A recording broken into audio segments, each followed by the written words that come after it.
We are the envy of the nation, and we are seeing tons of snow across the Rockies and across the Four Corners region. Right now, looking at that national map, you are going to be so glad that you're here in South Florida.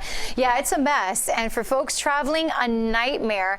And we have not one, but two storm systems. So this first one is just hammering the central U.S., and ahead of it, we're seeing a lot of rain and some active weather stretching from Texas through the Gulf Coast states and through the Mississippi and Tennessee River valleys. There could be some severe weather, and as we check in on this low pressure system that is leading to all that snow, record snow possible for parts of Denver here, we are seeing the potential for a few inches of snow, and we're going to be adding to those snowfall totals as we go out in time. So as we head throughout the day today, more snow expected, and we have yet another storm system pushing in across the west coast, which is almost like a little mini hurricane because of the gusty winds. Unfortunately, that's not good news for folks in California dealing with those wildfires. But then also look at Denver picking up nearly 2 inches of snow, possibly through Wednesday, over 2 inches. Salt Lake City, Reno could see over 4 inches of snow, and check out Minneapolis,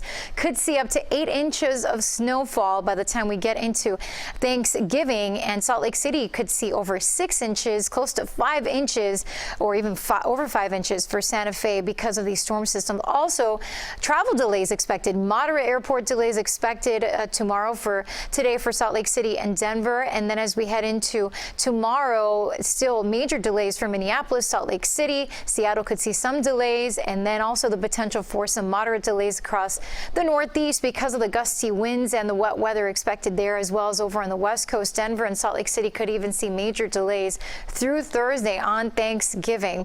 But we're here in South Florida enjoying tons of sunshine, bright skies from our Broward camera in Fort Lauderdale. The same goes from our Key West camera. Radar and satellite showing that we are mainly quiet. The wind right now is light, about 5 to 12 miles an hour. Temperature is in the mid to upper 70s in Broward and Dade County, 80 degrees in Key West. And we are seeing a mild low 70s across Central Florida, cooler mid to upper 60s across the Big Bend and the Panhandle, upper 50s through New York City and Boston, yet the 30s and 20s for much of the northern and western parts of the U.S. Look at 34 in Albuquerque, but out ahead of the front, 68 in Dallas, 80 in Houston, and over on the West Coast, 50s and 60s. For today, although we had an early chill, now pleasant sunshine with a high around 80 degrees, so you won't need the jackets or the sweaters as we head throughout the afternoon. For you beachgoers, minor coastal flooding will be possible around high tide times. The slight risk of rip currents and the UV index is moderate. No advisories for boaters. Winds east 5 to 10 knots, seas 1 to 2. Smooth on the bays, and tonight clear and crisp. Low around 65 along the coast, inland areas 60 degrees. Tomorrow 82, a little warmer on Thanksgiving, 84 with a mix of sun and clouds. A chance for just a few showers as a weak cold front passes through. And by Friday, if you're going to be headed out shopping, low 60s, a little cooler in the morning, and highs right around 80 degrees. Seasonable low to mid 80s as we head into the weekend.